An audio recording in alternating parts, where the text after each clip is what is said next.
wrote a letter to President Cyril Ramaphosa. Yes. And my argument was, South Africa is the anchor economy. Mr. President, don't allow vigilantism to be what defines how you deal with illegality.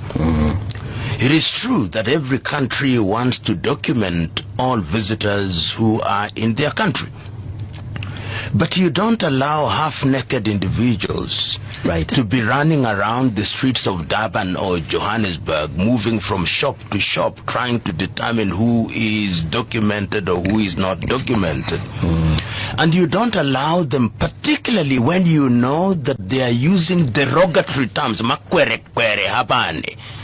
They are telling Africans, leave. When I wrote that letter, I received several letters from South Africans. Okay. Some of them were very angry with me, and I responded to each one of them with history. Some of them then apologized.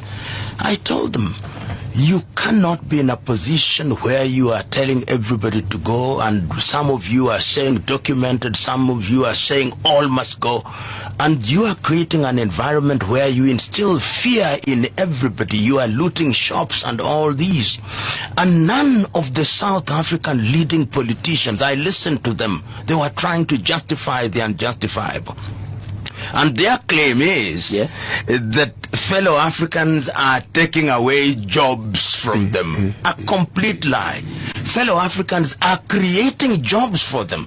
If you've gone to South Africa, see individuals from Somalia, from Ethiopia, from Nigeria, from Ghana, from Kenya. They are the ones who are creating jobs where there were no opportunities, or there appear to be no opportunity. They saw them and they are creating jobs. So even if they were not documented, I would regularize them because they are adding value to the economy. True. But because, and permit me to say this very painfully, black South Africans are suffering from what is called the Stockholm Syndrome. They love their tormentors who are white. That is why it is not even xenophobia. A friend of me corrected me. It is Afrophobia. It is Africans that they do not want. It is the whites who still control over 70% of their land. It is the whites who run an enclave called Orania, where blacks are not allowed. I know of Orania. So when you look at it and you see even the very cagey responses by Matamela Cyril Ramaphosa, it is only after 1 month that he's now coming up and making an address, trying to be as diplomatic as you can be. But you can see in his heart of hearts that he is with the men and women in the streets. Because these individuals, through their utterances, have led others to commit murder. 5 Mozambicans dead. They have led others to lose their property. The Ghanaians have taken away or repatriated nearly 300 of them. The Nigerians are saying, and then they are saying that their fellow Africans are criminals. You would imagine that if you took away all the criminals, then South Africa would be heaven without any crime. Yet statistics tell us 90% of those in jail and counting are South African male, which means that they are the ones who are committing the crimes. If there is one odd non-South African who is engaged in this, let them be dealt with in accordance with the law. And my good friend Julius Selo Malema said something with which I agree. Yes. They have started going for the foreigners. When they are done with the foreigners, they'll now turn on Veda, on Venda, Pedi and Songa, giving meaning to that famous aphorism, if you remember, City by Martin Niemoller. First they came for the Jews. And I said nothing because I was not a Jew. They came for the communists. Then they came for me. And I hope that the administration of Cyril Matamela will do something about it. This idea that they are sending envoys is a scatterbrain. We must call it by its proper name. Don't they have ambassadors in Kenya? Has the Kenyan ambassador, South African ambassador to Kenya spoken about it? And the ambassadors everywhere, have they spoken about and against it?